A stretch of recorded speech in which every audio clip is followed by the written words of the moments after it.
பாட்டி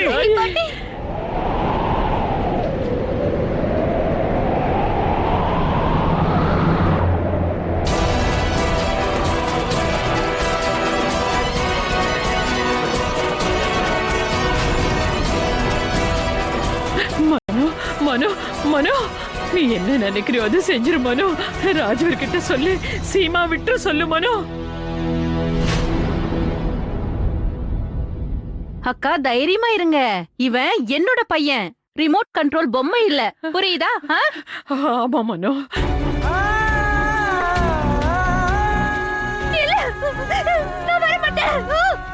சரிங்க அக்கா.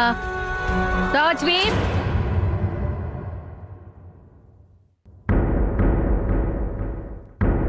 இதுல புரிஞ்சிக்க வேண்டிய விஷயம் என்னன்னா, ஒரு தடவை பழி வாங்க ஸ்டார்ட் பண்ணிட்டா அப்புறம் நடுவுல ஸ்டாப் பண்ண கூடாது. இவங்களுக்கும் என்னன்னு தெரியட்டும். நம்மள பகைச்சுக்கிட்டாங்கன்னா அதோட விளைவு எந்த அளவுக்கு இருக்கும்னு.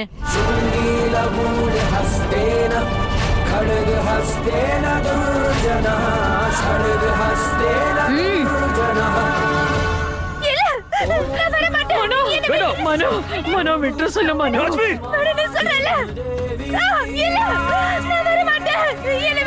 அக்கா, நீங்க அந்த பழமொழியை கேட்டது இல்லையா? காதல்லையும் போர்லயும் எல்லாமே எடுப்படும். மனோ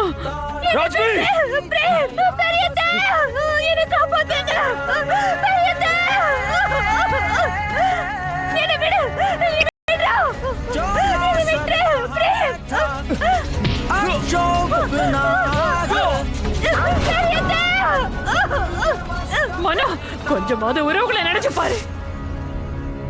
அக்கா, இப்ப நீங்க என்ன சொன்னீங்க?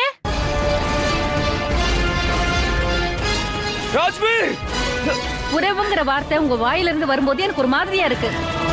ராஜ்வீர் உங்க மருமகன் தானே, மகனுக்கு சமமானவன். இருந்தாலும் நீங்க அவனை ஜெயிலுக்கு அனுப்பிட்டீங்கல்ல? இல்ல, நீங்க எங்க கிட்ட இப்படி நடந்துகிட்டப்ப எங்க கிட்ட மட்டும் நீங்க எப்படி நல்லதை எதிர்பார்க்க முடியும்? ஒருவேளை அந்த நேரத்துல நீங்க உறவுகளை மதிச்சிருந்தீங்கன்னா இன்னைக்கு இந்த நாளை பாக்குற சூழ்நிலை அமைஞ்சிருக்காது.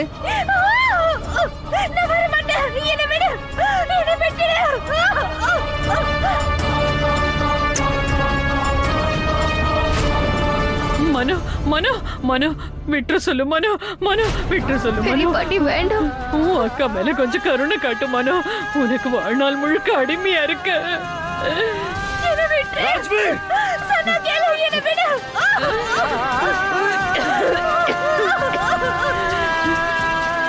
இந்த ராஜ்வீரை தடுக்கணும்னு நினைச்சாலும் எப்படி தடுக்கணும்னு எனக்கு புரியல.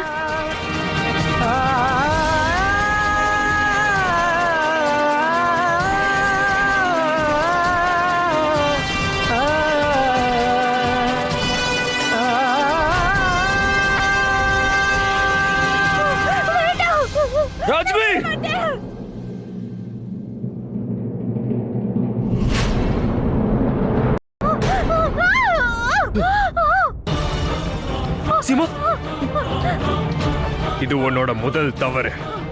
அதனால உன்னை விட்டு வைக்கிறேன். மறுபடியும் உனக்கு என் மேல கை நீட்டணுன்ற நினைப்பு வந்துச்சுன்னா நான் உன் வாழ்க்கைய நரகத்தை விட கொடுமையாக்கிடுவேன். எந்த உறவை நினைச்சு நீ கர்வப்பட்டு இருந்தியோ, இனிமே அந்த உறவை நினைச்சு நீ வெக்கப்படுவ சிவா. எந்த உறவை எடுத்துக்காட்ட இருந்துச்சோ, அன்புக்கும் பாசத்துக்கும், அந்த அன்பு எவ்வளவு போலியா இருக்குன்னு நான் உனக்கு நிரூபிச்சு காட்டிட்டேன்.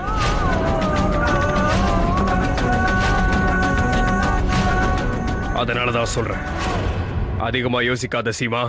ஏன்னா நீ என்னை ஏத்துக்கிறத தவிர உனக்கு வேற எந்த வழியும் இல்ல. ஏன்னா பந்தயப்படி இன்னைக்கு ராத்திரி 12 மணிக்குள்ள நீயாவே என்கிட்ட வந்து நான் உன்னை ஏத்துக்கிறேன்னு நீ கிட்ட சொல்லணும்.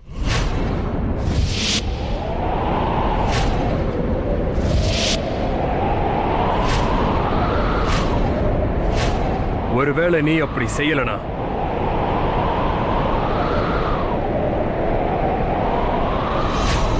பிரேம் பரத்வாஜ் எப்படி தன்னோட மனைவிய பணம் வச்சு தப்பான காரியத்தை பண்ணாரோ,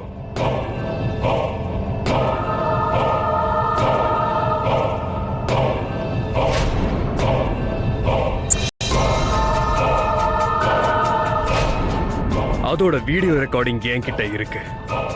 அதை நாங்க நாளைக்கு மொத்த உலகத்துக்கும் காட்டுவோம். அதுக்கப்புறம் என்ன ஆகும்னு யோசி.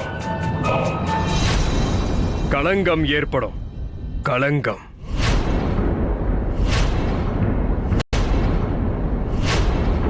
உலகமே உங்களை காரி துப்பும். பரத்வாஜ் குடும்பத்தோட பேரு இருளோட இருளா மாறிடும். இனிமே வரப்போற எல்லா தலைமுறையிலையும் உங்க குடும்பத்தோட பேரு பிரகாசமாகாது.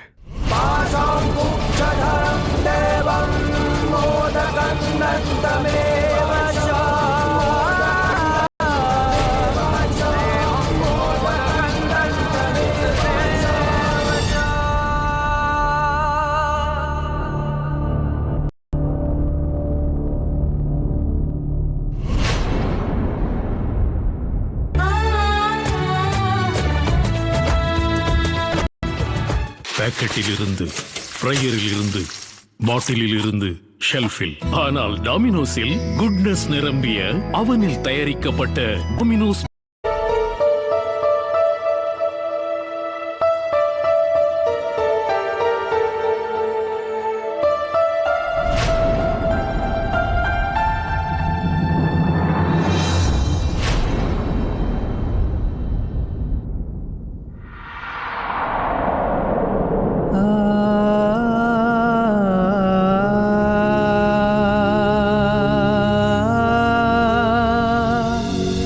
பாட்டி.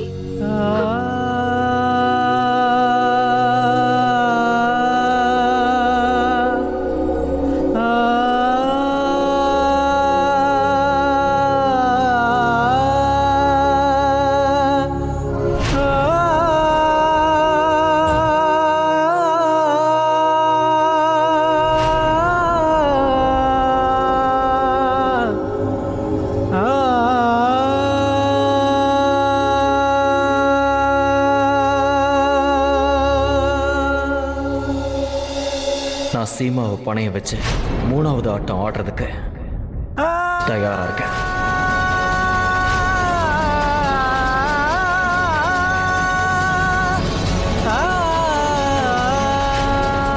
ஏன்னா பந்தயப்படி இன்னைக்கு ராத்திரி 12 மணிக்குள்ள நீயாவே என்கிட்ட வந்து நான் உன்னை ஏத்துக்கிறேன்னு நீ என்கிட்ட சொல்லணும்.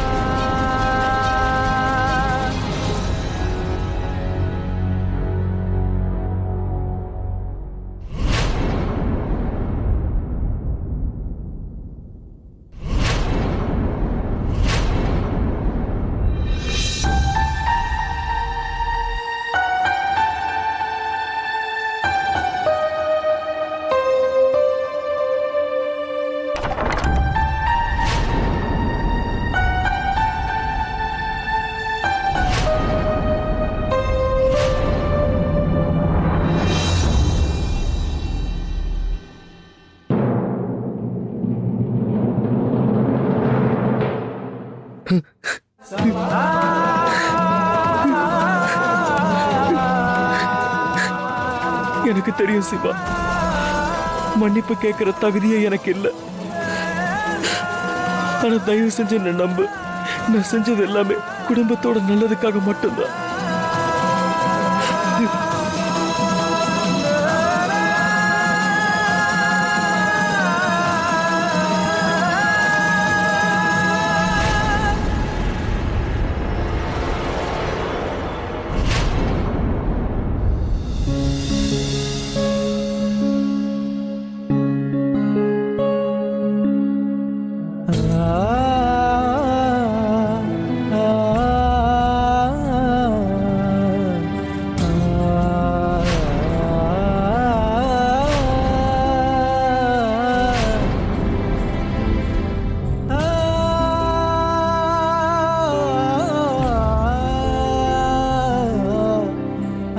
என்ன சொல்ல வரேன்னு உனக்கு புரியுதில்ல சீமா?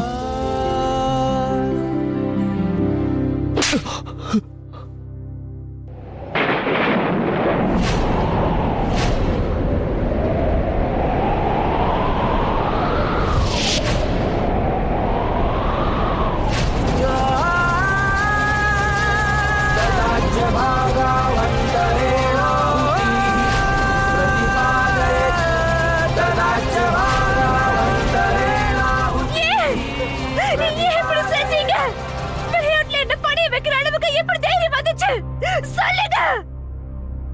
உங்க மனைவியை நீங்க வித்துட்டு வந்திருக்கீங்க. சீமா, என்ன நினைச்சா எனக்கு அசிங்கமா இருக்கு. இங்க பாருங்க பிரேம், நான் இது வரைக்கும் என்ன நினைச்சிட்டு இருந்தேன்னா நான் அவங்க உயிர், உங்க வாழ்க்கை எல்லாமே. ஆனா இல்ல, இன்னைக்கு நான் நல்லா புரிஞ்சுக்கிட்டேன். உங்களை பொறுத்த வரைக்கும் நான் ஒரு பொருள் மட்டும்தான். அதை எப்ப வேணாலும் நீங்க இன்னொருத்தருக்கு வித்துருவீங்கன்னு.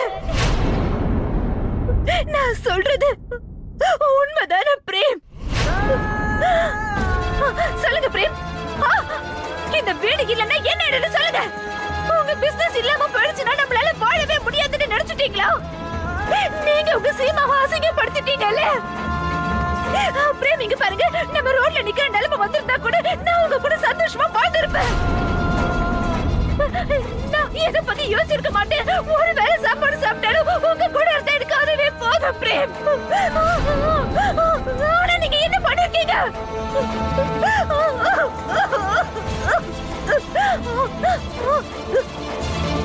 உங்களுக்கு ஒரு விஷயம் மறந்து போச்சுல்ல? நான் மட்டும் இல்ல பிரேம், நம்ம குடும்பத்துல இருக்க ஒவ்வொருத்தவங்களும் நீங்க எந்த தப்பு பண்ண மாட்டீங்கன்னு நம்பினாங்க. ஆனா நீங்க அந்த நம்பிக்கையை உடைச்சிட்டீங்க. ஏன் இந்த மாதிரி பண்ணீங்கன்னு சொல்லுங்க. ஏன் என்ன வித்தீங்க?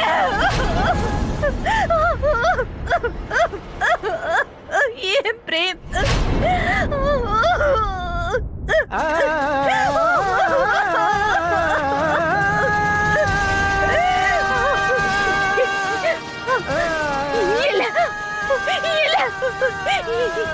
இன்னைக்கு நீங்க பண்ண தப்புக்கு நான் உங்களை என்னைக்குமே மன்னிக்க மாட்டேன் பிரேம். நான் உங்களை என் கடவுளா நினைச்சு தினமும் பூஜை பண்ணிக்கிட்டு இருந்தேன் பிரேம். ஆனா நீங்க என்னோட நம்பிக்கையை சுக்கு நூற உடைச்சு எரிஞ்சிட்டீங்க.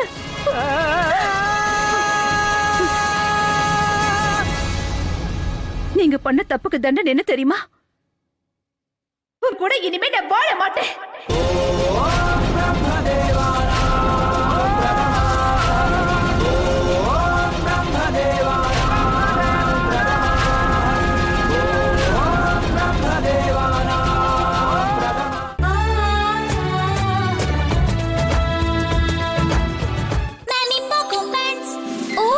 உங்க டைப்பர் ஹெவி ஆயிடுச்சு.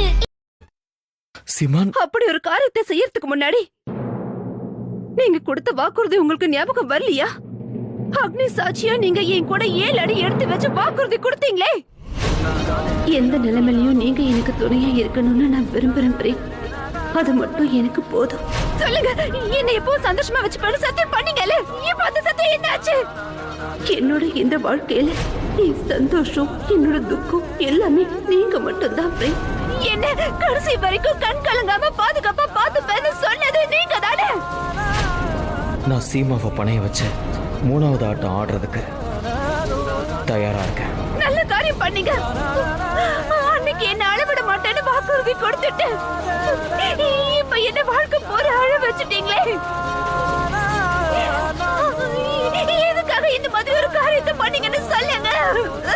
சொல்லுங்க.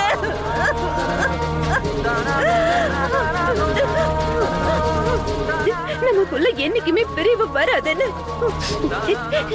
நமக்குள்ள நாமே வாக்குறுதி கொடுத்திருந்தோம். ஆனா இன்னைக்கு நீங்க அந்த வாக்குறுதியை சுக்கு நூற உடைச்சிட்டீங்க பிரேம். இனிமே நம்ம வாழ்க்கையில நம்ம 2 பேரும் சேரவே முடியாத அளவுக்கு நீங்க ஒரு கேவலமான வேலையை செஞ்சுட்டு வந்துட்டீங்க.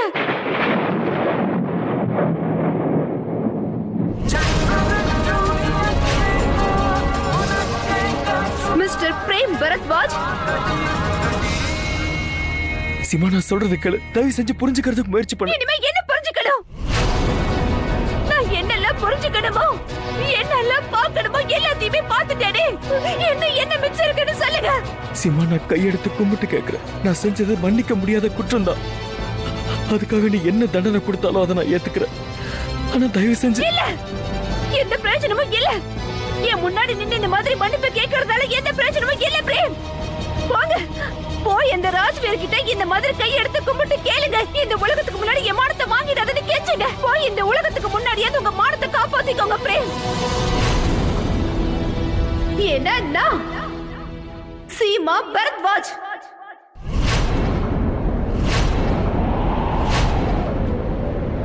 ஆமா, எப்போ நம்ம 2 பேருக்கும் புருஷன் பொண்டாட்டிங்கிற உறவு இல்லாம போச்சோ, அப்ப என்னோட பேர்ல கூட பிரேமுக்கு எந்த ஒரு இடமும் இல்ல. அதனால நான் இன்னையில இருந்து சீமா பிரேம் பரத்வாஜ் இல்ல, வெறும் சீமா பரத்வாஜ்.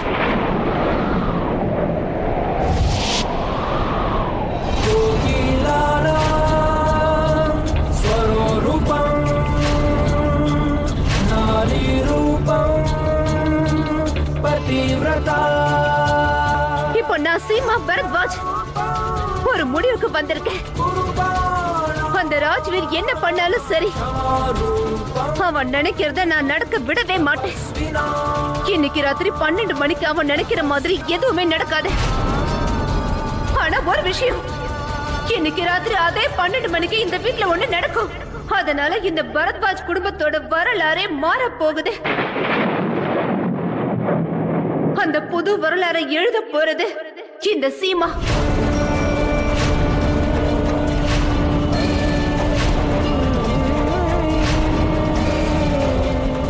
அப்புறம் இன்னொரு விஷயம், இந்த நேரத்துல நம்ம 2 பேரும் நிறைய விஷயங்களை தெளிவாக்கிக்கணும் பிரேம். அதாவது உங்களோட தப்பான கருத்துக்களை நீங்க தெளிவாக்கிக்கணும்னு புரிஞ்சுக்கோங்க. ஒருவேளை உங்க தப்பான கருத்துக்கள் உங்களுக்கு புரியலனா இந்த சீமா உங்களுக்கு நிச்சயமா புரிய வைப்பா. இன்னைக்கு இப்போ இந்த நிமிஷத்துல இருந்து நான் உங்க பொண்டாட்டி இல்ல, நீங்க என்னோட புருஷன் இல்ல.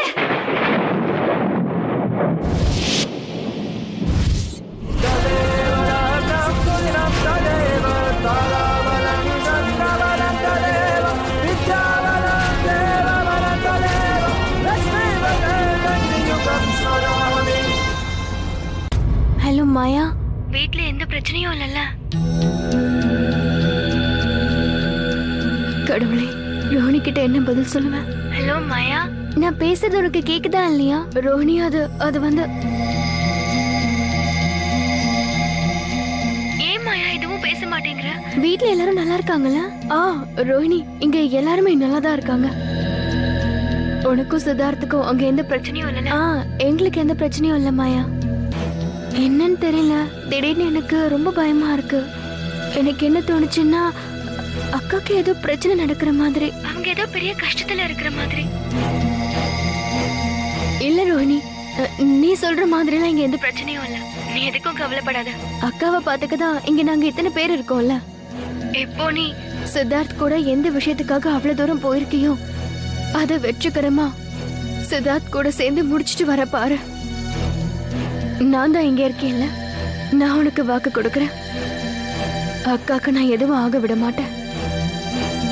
எனக்கு தெரியும் மாயா, எப்பெல்லாம் நான் அக்கா கூட இல்லையோ அப்பெல்லாம் நீ தானே இருக்க. நீ அக்காவை நல்லா பாத்துக்கிட்ட. நீ கூட இருக்கும்போது அக்கா மட்டும் இல்ல, மொத்த பாரத்வாஜ் குடும்பமும் நிம்மதியா இருப்பாங்க. நான் யார பத்தியும் கவலைப்பட வேண்டிய அவசியம் இல்ல. அக்கா எப்பவுமே சொல்லுவாங்க, அவங்களுக்கு இப்ப ஒரு தங்கச்சி இல்ல 2 தங்கச்சிங்கன்னு. ஒருத்தி மாயா, இன்னொருத்தி ரோஹிணி இல்ல? அம்மாடி ரோகிணி, அந்த ஆள் பத்தி தெரிஞ்சுதா? ராஜ்வீர் மனோக்கு உதவி பண்றவர் அவரு. ஆமா பெரிய பாட்டி, சின்ன பாட்டியும் ராஜ்வீரும் யாருக்காக பயந்துட்டு இருந்தாங்களோ அவங்க ஒரு ராஜகுமாரி. என்ன ராஜகுமாரியா? ஆமா, அவங்க ராஜகுமாரி. அப்புறம் அவங்களோட இந்த பங்களால ஏதோ ஒரு பொருள் இருக்கான். அதை பத்திரமா பாத்துக்கணுங்கிறதுக்காக தான் ராஜ்வீர் சித்தார்த் இங்க அனுப்பி வச்சிருக்காரு. மாயா, உனக்கு ராஜகுமாரி அப்புறம் அந்த பொருளை பத்தி ஏதாவது விஷயம் தெரியுமா? இல்ல ரோஹிணி, இது வரைக்கும் ராஜ்வீர் அந்த ஜெய்ப்பூர் அரண்மனை பத்தியோ ராஜகுமாரி பத்தியோ இல்ல அந்த பொருளை பத்தியோ என்கிட்ட எந்த விஷயமும் சொன்னதில்ல. அப்போ நாங்க என்ன செய்யணும்னா, ராஜ்வீருக்கும் இந்த ராஜகுமாரிக்கும் என்ன சம்பந்தம்னு கண்டுபிடிக்க இங்கே இருந்து இன்னும் நிறைய விஷயங்களை தெரிஞ்சுக்க வேண்டியதா இருக்கும். மாயா, நான் உனக்கு அப்புறமா ஃபோன் பண்றேன். சரி பெரிய பாட்டி. அழாதீங்க. இது என்னோட துரதிருஷ்டம் பிரேம். அப்புறம் என்னோட தலையெழுத்தும் கூட. இந்த உலகத்துக்கு முன்னாடி நானும் நீங்களும் புருஷன் பொண்டாட்டியா நடிச்சு வாழ்ந்துதான் ஆகணும் பிரேம். ஏன்னா இந்த உலகத்துக்கு முன்னாடி என்னால உங்களை நிராகரிக்க முடியாது. ஏன்னா என் மனசுல அந்த அளவுக்கு தைரியம் இல்ல. அது மட்டும் இல்லாம இந்த குடும்பத்துல இருக்கவங்கள நான் என்னைக்குமே கஷ்டப்படுத்த விரும்பல. இல்ல, ஆனா ஒரு விஷயம், இந்த 4 செவத்துக்குள்ள நீங்க என் புருஷனோ இல்ல, நான் உங்க பொண்டாட்டியோ இல்ல.